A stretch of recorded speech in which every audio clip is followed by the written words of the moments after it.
বাচ্চারা যেভাবে হামলা করেছে, আপনারা এই বাইকে অবশ্যই ছিলেন, কিন্তু অভিযোগ করছে।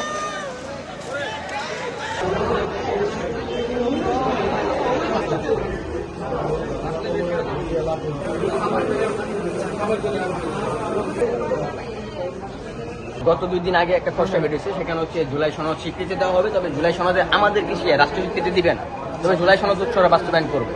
তো আমরা সেটা নিয়ে একটা প্রেস ব্রিফিং করে সাংবাদিকের মাধ্যমে আমরা সেটা পুরো জাতিকে জানিয়ে দিই, কিন্তু সরকার সেটাকে কোনো পদক্ষেপ ভাবে নেয়নি আর কি। কিন্তু কোনো গুরুত্ব না দিয়ে কিন্তু হচ্ছে আজকে এটা আপনার ওরা আর কি বাস্তবায়ন করবে সেই পরিকল্পনা করেছে। তো আমরা এটার প্রতিবাদ জানিয়ে আজকে আমরা এখানে সংসদ ভবনের সামনে জড়া হই যে আমরা এই জুলাই সনদ মানি না।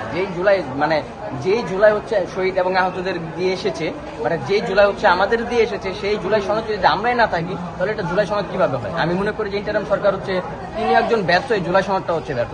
তাকে ব্যর্থ বলার কারণ হচ্ছে এটাই যে জুলাই চলে গেছে, প্রায় দীর্ঘ 1.5 বছর হয়ে গেছে, 1.5 বছর উনি এখন পর্যন্ত জুলাই সনদটা তৈরি করতে পারেনি, আবার করেছে তা হচ্ছে আমাদেরকে না রেখে।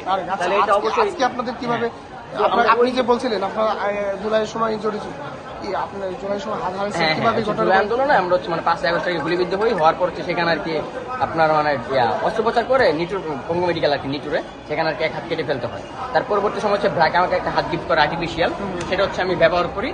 তো হচ্ছে এই হাতটা পরে আজকে সংসদ ভবনের সামনে এসেছিলাম যে আমরা এটার প্রতিবাদ জানাবো, কিন্তু হচ্ছে ইন্টারিম সরকারের আর কি গভর্নমেন্টের অনুমতিতে হাইনা বাহিনী, পুলিশ বাহিনী তারা হচ্ছে আমাদের জুলাই যুদ্ধের উপর আক্রমণ চালায়। তাহলে হচ্ছে যে আমার আগে যেই স্থানটাতে গুলিকে হাতটা হারাইছি ঠিক সেই স্থানটাতে আজকেও আঘাত করে আমার হাতটা ভেঙে দেয়। তো হচ্ছে আমার যে হাঁটুতে আর কি এই হাতে বাইরে দেয় 2টা, এই হাতে 4-5টা বাইরে দেয় এবং হাঁটুতে সেম একই জায়গায় 5-7টা বাইরে দেয়, যার কারণে হচ্ছে আমার এই হাত পাটা চলতেছে না।